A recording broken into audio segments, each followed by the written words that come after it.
I felt like Variety is sitting here trying to bail Disney out. But this article seems to want to forgive the fact that Disney made a really crap movie.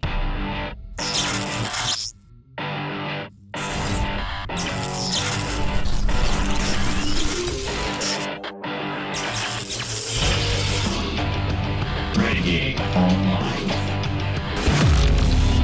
So a lot of people have seen this. If you haven't, here it is. Inside Disney's Snow White fiasco. Death threats, beefed up security, and social media guru for Rachel Zegler. Now, a lot of this was stuff that we had basically surmised was going on the last couple of years. Just basic intuition.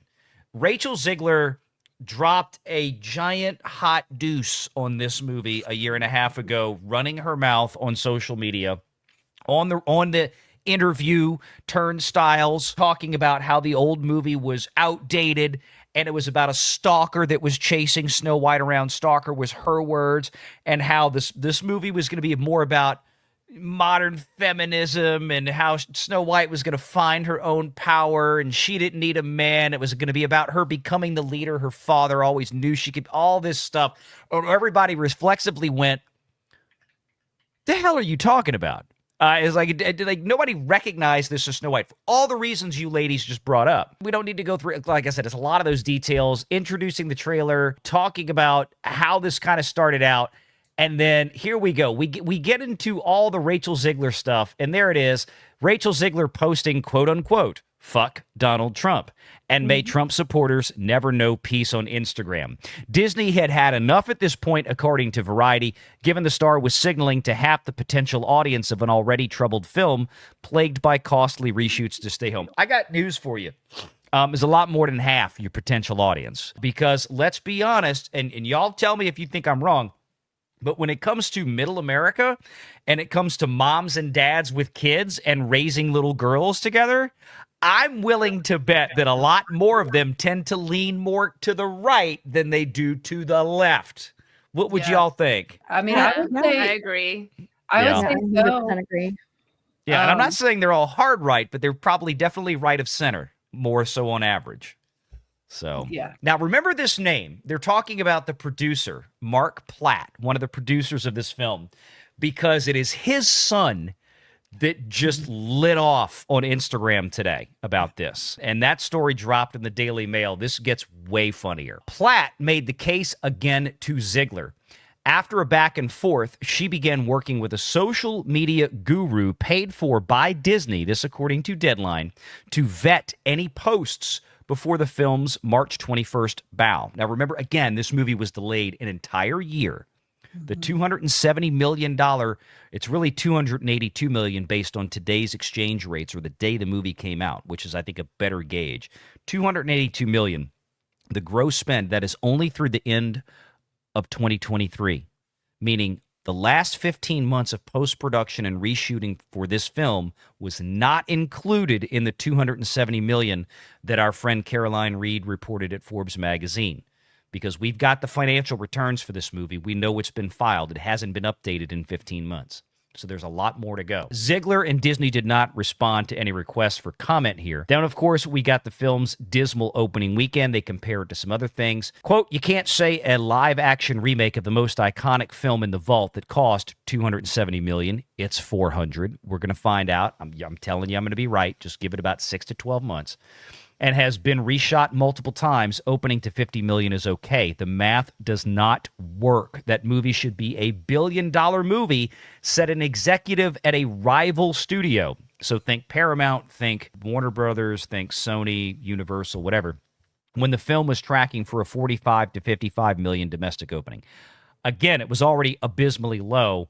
And then it ended up at actually 42.2 million. It didn't even hit the 43, because when this was published yesterday, I don't think they had the final tally yet. The Disney-Zegler standoffs underscore the challenge Hollywood studios face as they attempt to rein in stars who court controversy in social media. For her part, Gal Gadot kept her comments on geopolitics limited to offering support for civilian hostages taken during the October 7th Hamas attack, and did not mix that message with the promotion of the film.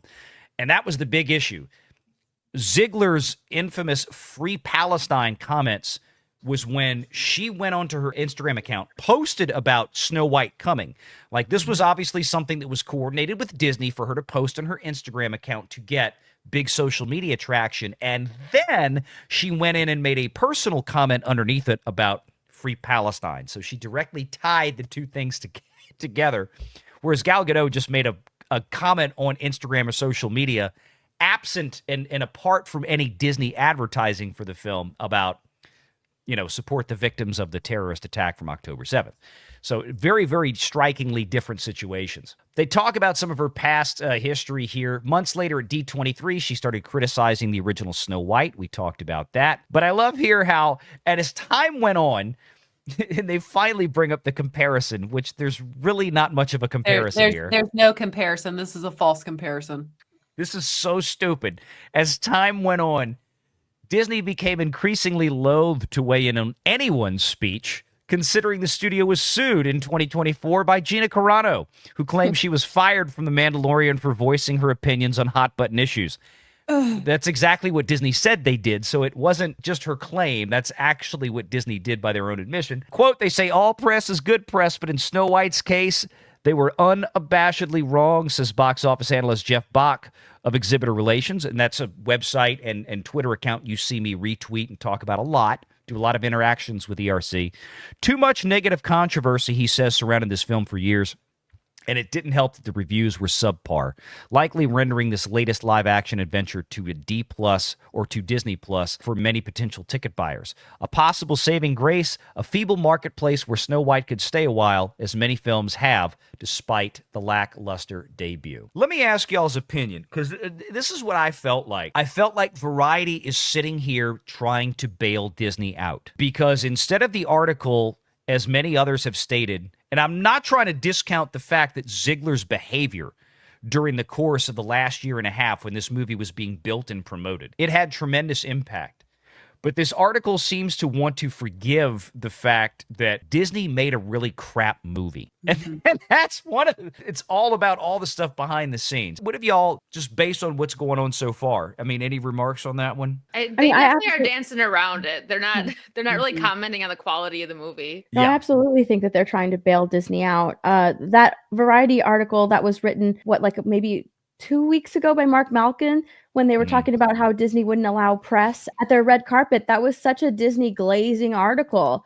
Like, they're absolutely on the side of Disney and are willing to, throw Rachel Zegler under the bus at the behest of Disney just to continue to make Disney look good. I mean, I'm not just saying that she doesn't deserve it, but yeah, they're totally, backing Disney 100%. Like they always have. I don't think that recently I haven't read an article from Variety that doesn't have Disney's interests at heart. You know what I mean? Mm-hmm. Yeah, I think you're right. And look, and this is how the article concludes. They talk about, some of there were articles out there trying to say that, or trying to suggest that Rachel Zegler and Gal Gadot were both equally controversial characters for the movie. And for the sole reason that Gal Gadot supported Israel because she was, a member of the IDF formerly and an Israeli citizen. And that was enough of an equal controversy to Rachel Zegler's big, fat, stupid mouth. Really? Wasn't that the article that was written by Mark Malkin? It might have been Malkin's in Variety, yeah. Yeah, I think it was his article. He went on about Gal Gadot and then just maybe a paragraph or two, she made some remarks here and there talking about Rachel Zegler. Well, and did we skip over, or did I just kind of, my mind miss it? Did you read over that they had to give, because of some of the hate going toward Gal, they had to give her more security because Gal's life was literally at risk because of people like Rachel. And then also, did I miss, you might have said it, I just missed, that the fact that, because you brought him up, that they had to fly out there basically to tell her to put a sock in it, Rachel. Shut up. That was the beginning of the article where Platt had to go out there, and that's what they were talking about. But yeah, you're right. I did kind of breeze past that. Here we go. This is the part you're referring to. Thank you for reminding me of that, Michelle. Behind the scenes, death threats towards Gal Gadot, who was Israeli, spiked, and Disney had to pay for an additional security detail for the mother of four. Did they have to pay for a security detail for Rachel Zegler? Make sure you're subscribed to Valiant Renegade and join us every Sunday at 6 p.m. Eastern for the live show.